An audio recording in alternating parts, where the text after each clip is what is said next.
मगर उन्हें जानो तो सही, वही परमात्मा है।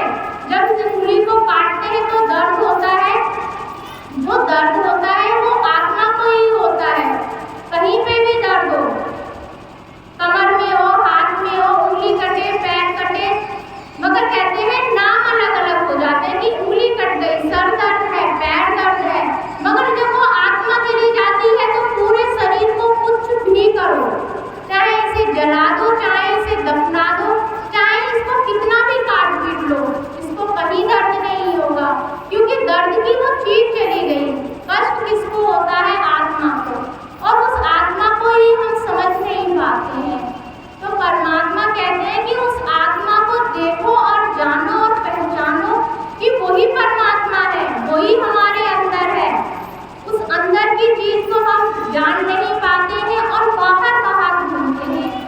संत कबीरदास जी कहते हैं परमात्मा से कि तेरा जन तो एक आदि है, तेरा व्यक्ति तो इस संसार में एक आदि है, और तो सब जीव है, जंतु है, करोड़ों लोग हैं, लाखों अरबों लोग हैं, बहुत से मंदिर है, मस्जिद है, गुरुद्वारे हैं, सब कुछ है, सब में दिए जल रहे हैं, अर्चना हो रही है, धूप बत्ती जल रही है, परंतु तेरा जन तो एक आदि है।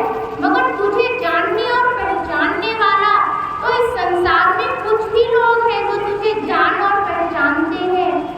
पूजा हो रही है, अर्चना हो रही है, मंदिरों को सजाया जा रहा है, सजावट हो रही है, परंतु अंदर का मंदिर तो खाली है, अंदर के मंदिर में तो कोई सजावट नहीं है, वो तो सुनसान है, उसको तो किसी ने सजाया ही नहीं है। व्यक्ति मंदिर बनाता है, उसके अंदर प्रतिमा बनाता है भगवान की और उसी को पूजता है। अपने ही द्वारा बनाए गए मंदिर को, अपने ही द्वारा उसमें बनाई गई किसी भी मूर्ति को और बनाता है और स्थापित करता है और स्वयं उसको पूजता है। आप एक बार स्वयं सोचो कि संगीतकार संगीत गाता है, संगीत क्या संगीतकार से ज्यादा सुंदर हो सकेगा? नहीं।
सोचेगा कि इधर मिल जाएगी कस्तूरी की महक, उधर मिल जाएगी। इसी तरह से जब हमें बहुत से दुख आते हैं तो हम व्याकुल हो जाते हैं। हम सोचते हैं इसमें मन्नत मांगे तो इधर से पूरी हो जाएगी,